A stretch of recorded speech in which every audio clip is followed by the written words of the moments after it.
अयोध्या में हर एक व्यक्ति हर एक मर्यादा को जानता है, इसलिए अयोध्या व्यवस्थित है। लेकिन यहीं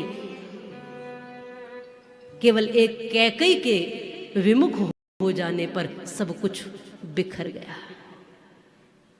इसलिए मैं इतनी देर से कह रही हूं कि एक माता यदि घर में व्यवस्थित है तो सब घर व्यवस्थित है, और एक माता ने भी थोड़ा घर को अस्त व्यस्त किया, एक कैकई के कारण, बाकी तो सब वैसे ही थे। समय बीतता गया, राजा दशरथ अब बूढ़े हो चले थे, जिम्मेदारी के लिए राम खड़े हो गए थे। अब सोचते हैं ये राम जी को राज्य देकर मैं बिल्कुल इस राजपाट से दूर हो जाऊं। अब मेरी अवस्था नहीं है, अब मेरी अवस्था है कि मैं एकांत में अपना भजन करूं। राम संभालने योग्य हो गए हैं। सब मंत्री और विप्रों से सलाह की तो सबने एक स्वर में कहा कि हाँ, राम हमारे राजा होंगे। इससे बड़ा सौभाग्य क्या होगा हमारे जीवन का। एक स्वर में कहा, एक ने भी विरोध नहीं किया। एक स्वर में कहा हाँ, राम राजा होंगे तो धन्य हो जाएंगे हम। सबने सहमति दे दी। पूरे नगर में कह दिया गया, सब तरफ तैयारी हो गई। दशरथ जी स्वयं रानी कैकई को ये समाचार देने गए। प्रसन्न हो जाएगी, खुश हो जाएगी, क्योंकि सबसे अधिक कैकई श्री राम को प्रेम करते थे।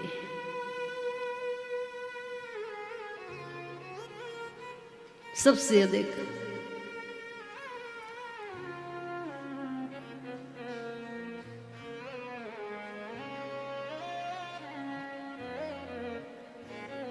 राजा दशरथ जब महल में पहुंचे, देखते हैं कैकई तो यहाँ है नहीं। मंत्रा ने कहा कि कोप भवन में गए। कोप भवन सुन सकुचे उड़ाओ,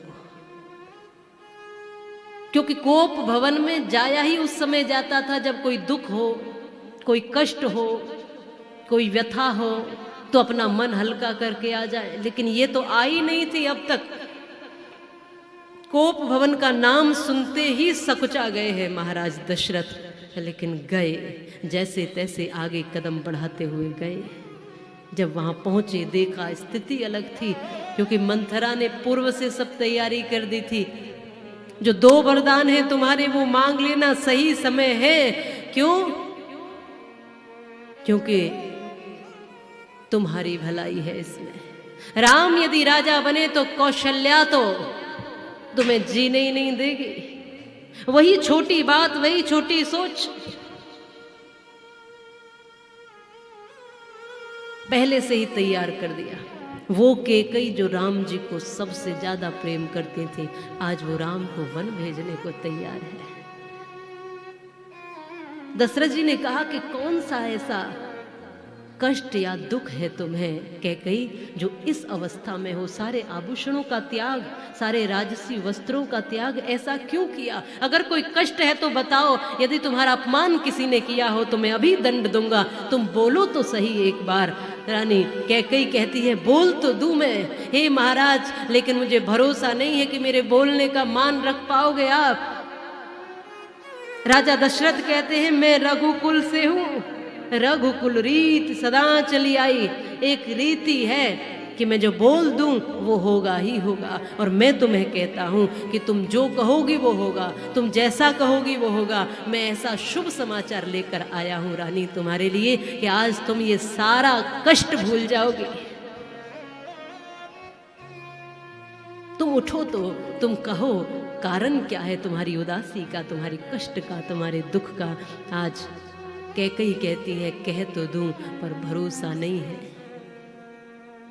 तब कह दिया, रघुकुल रीति सदा चली आई, प्राण जाए पर वचन न जाई। मैं जो कह दूंगा सो करूंगा।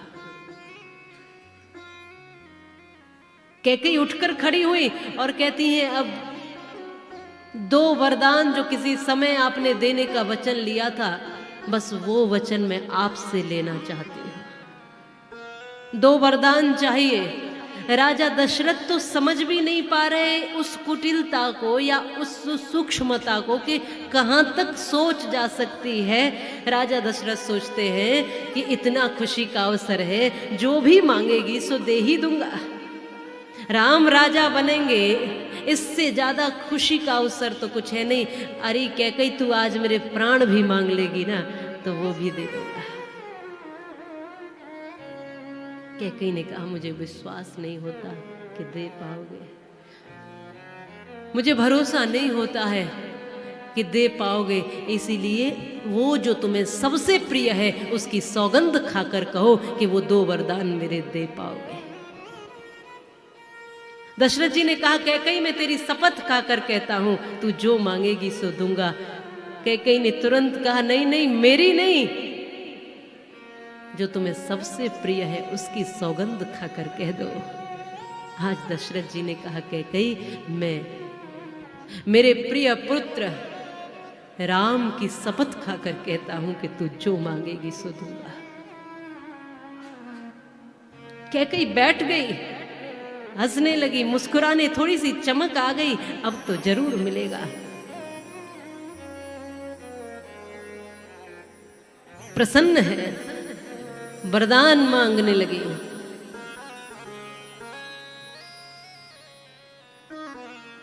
सुनहु प्राण प्रिय भावत जी का,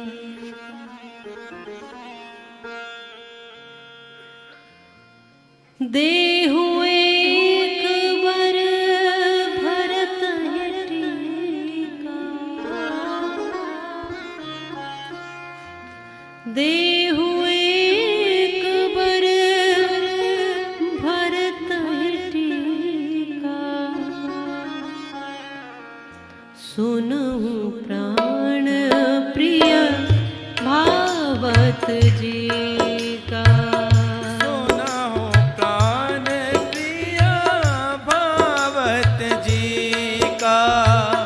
सुनहु प्राण प्रिय भावत जी का।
सुनहु प्राण प्रिय भावत जी का, देहु एक बर भरत है टीका। आज हाथ जोड़ करके विनम्रता से कहते हैं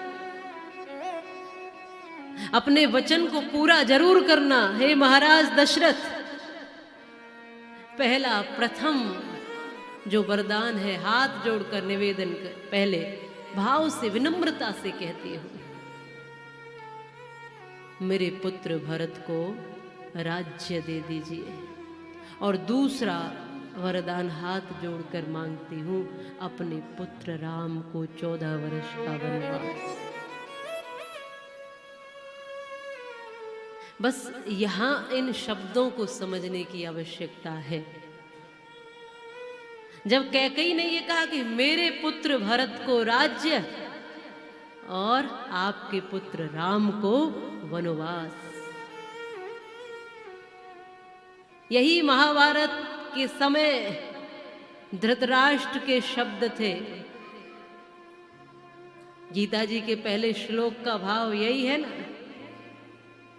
मेरे पुत्र और पांडु के पुत्र। अरे वो पांडव जो हमेशा से धृतराष्ट्र को अपने पिता के समान मानते रहे, और वो पांडु जो मरते समय सौंप करके गए कि ये मेरे नहीं अब तुम्हारे बालक हैं, उनमें जो सदाचारी थे, सब लक्षण थे, गुणवान थे,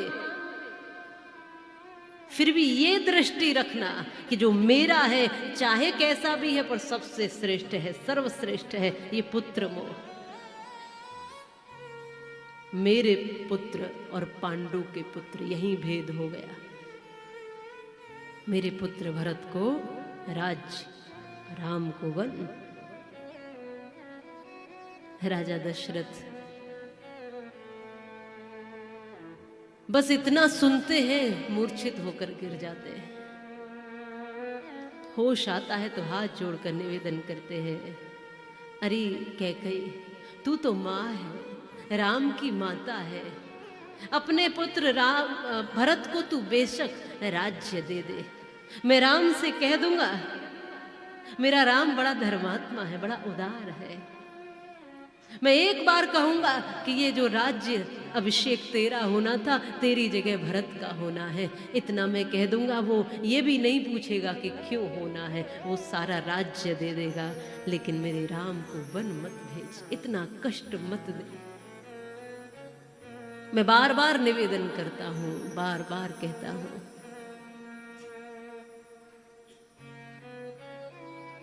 कैकेयी पे कोई असर नहीं पड़ता, या तो वरदान दो या अपने जो पूर्वजों की कीर्ति है उसको समाप्त कर दो, धूल में मिला दो। अभी तो बड़े कह रहे थे रघुकुल रीति सदा चली आई, बड़ी दुहाइयां दे रहे थे अपने रघुकुल की। अब कहां गई तुम्हारी दुहाइयां? या तो वरदान दो या कह दो कि मैं नहीं दे सकता हूं। अब दुविधा में है राजा दशरथ, दुविधा में,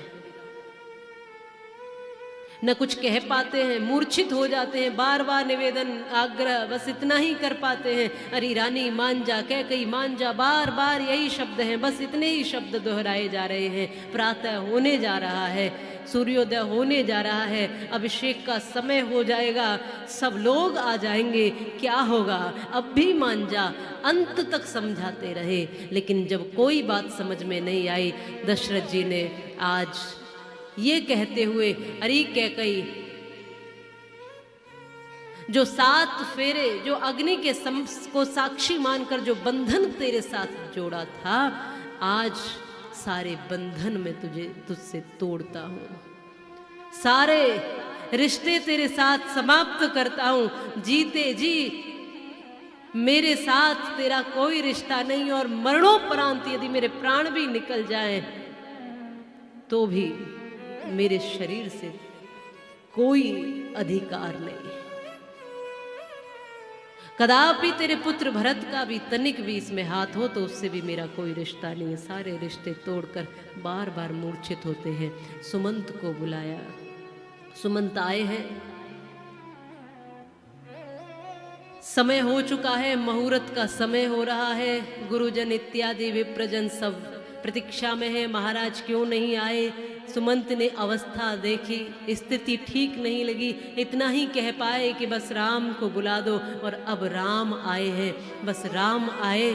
स्थिति देखी, पिता ऐसे पड़े हुए हैं, महाराज को आज से पहले इतना दीन हमने कभी नहीं देखा। बड़े से बड़े महारथियों के सामने भी ये सीना ठोक कर खड़े होते थे, आज क्या हुआ है।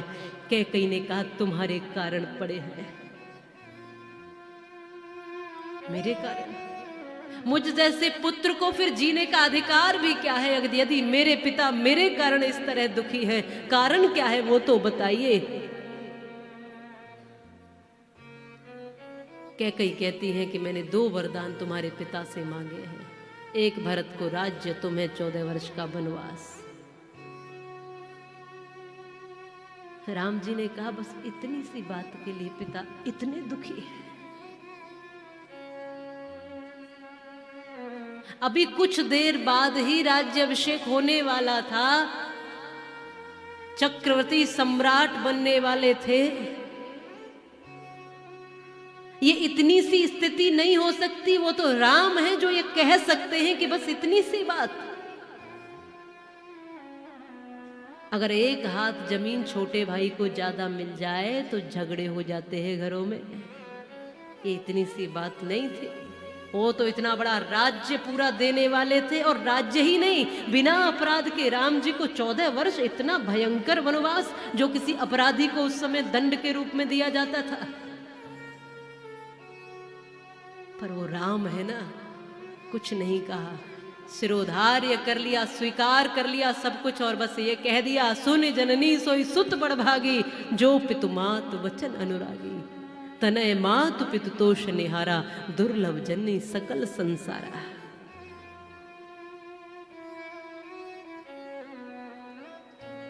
दुर्लभ है मां। अरे आपकी आज्ञा, पिता की आज्ञा का पालन हो जाए तो मेरा जीवन धन्य हो जाएगा। पिता आप खड़े हो जाइए, महाराज आप खड़े हो जाइए, अपनी राज्य व्यवस्था संभालिए। मैंने राज्य किया या छोटे भाई ने, एक ही बात है, और वो तो बहुत कुशल है, बड़ा श्रेष्ठ है, बड़ा धर्मात्मा है भरत, राज्य को संभाल लेगा। रही बात वनवासों की, इस माध्यम से मुझे संतों के दर्शन का अवसर मिल जाएगा। एक परिस्थिति, विकट से विकट परिस्थिति को भी किस तरह से स्वीकार करना है, ये कोई सीखना चाहे तो राम जी से सीखे। जब सामने अंधेरा हो, कोई रोशनी की किरण तक न हो, और उसमें भी अपने भीतर का उजाला कैसे करना है, ये सीखना है तो राम से सीखे।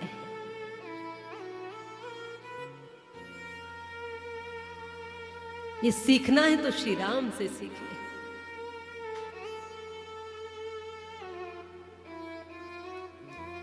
यूं ही राम नहीं बना जाता, यूं ही महान नहीं बना जाता, बड़े त्याग और तप करने पड़ते हैं।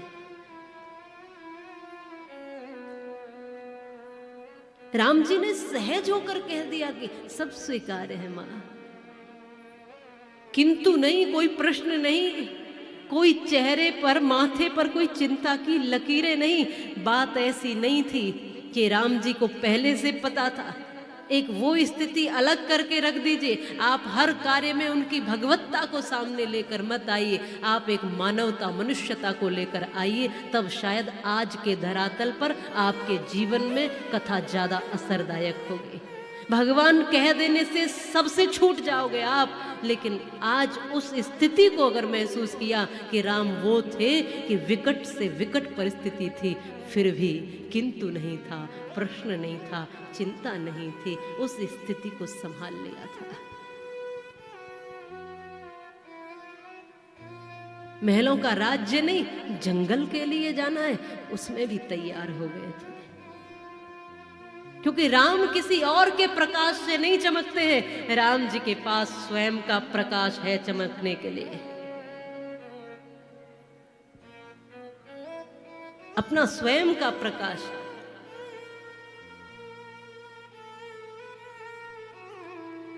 बड़ी से बड़ी परिस्थितियां जीवन में आ सकती हैं, सब चुनौतियों के लिए खड़े रहना। वो जानकी, उनको तो पता ही नहीं था कि अभी क्या होने वाला है आगे के पल में। जाकर